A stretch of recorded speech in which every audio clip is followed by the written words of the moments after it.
Hi అండి, అందరికీ నమస్కారం. Welcome to my channel. ఘోర రోడ్డు ప్రమాదం, 35 మంది ప్రయాణికులు చూస్తుండగానే బస్సు దహనం.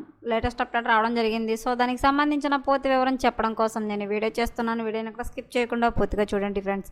అప్పుడే నేను చెప్పే సమాచారం మీకు బాగా అర్థమవుతుంది. అలాగే వీడియో నచ్చితే కనుక వీడియోకి లైక్ ఇచ్చి మా ఛానల్ సపోర్ట్ చేయండి. కొత్తగా ఎవరైనా మా ఛానల్ చూస్తున్నట్లయితే కనుక తప్పకుండా సబ్స్క్రైబ్ చేసుకోండి. అప్పుడే నేను పెట్టే మరిన్ని అప్డేట్స్ అన్ని నోటిఫికేషన్కి అయితే వస్తాయి. అలాగే వీడియోని లైక్ చేయడం వల్ల వీడియో కొంతమందికి రీచ్ అయ్యి ఇన్ఫర్మేషన్ మరికొంతమందికి అయితే రీచ్ అవుతుంది. సో లేట్ చేయకుండా వివరాలు ఏంటో చూద్దాం. అనకాపల్లి జిల్లాలో ఘోర ప్రమాదం తప్పింది. భువనేశ్వర్ నుంచి చెన్నై వెళ్తున్న ఓ ట్రావెల్ బస్సులో భారీ అగ్ని ప్రమాదం సంభవించింది. ఈ మంటలు క్షణాల్లోనే బస్సు మొత్తం వ్యాపించాయి. అయితే అప్పటికే మంటలను గమనించిన డ్రైవర్ వెంటనే బస్సులోని ప్రయాణికులను అంతా కిందకు దించేయడంతో పెను ప్రమాదం తప్పింది. వివరాల్లోకి వెళ్తే ఓ ట్రావెల్ బస్సు 35 మంది ప్రయాణాలతో భువనేశ్వర్ నుంచి చెన్నైకు బయలుదేరింది. అయితే మార్గ మధ్యంలో ఒక దగ్గర భోజనాలు ఆపి భోజనాలు పూర్తయ్యాక బస్సు మళ్ళీ విశాఖ వైపు స్టార్ట్ అయింది. అయితే సరిగ్గా అనకాపల్లి జిల్లాలోకి రాగానే బస్సు ముందు భాగంలోని ఎడమవైపు నుంచి ఒక్కసారిగా పొగలు రావడం ప్రారంభమైంది. దాంతో బస్సులో ఉన్న సేఫ్టీ అలారం మోగింది.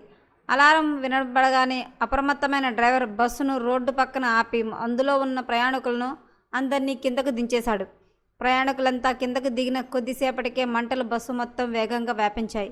ఇక డ్రైవర్ సమాచారంతో ఘటనా స్థలానికి చేరుకున్న పోలీసులు, ఫైర్ సిబ్బంది 3 ఫైర్ ఇంజన్ల సహాయంతో తీవ్రంగా శ్రమించి మంటలను పూర్తిగా అదుపులోకి తెచ్చారు.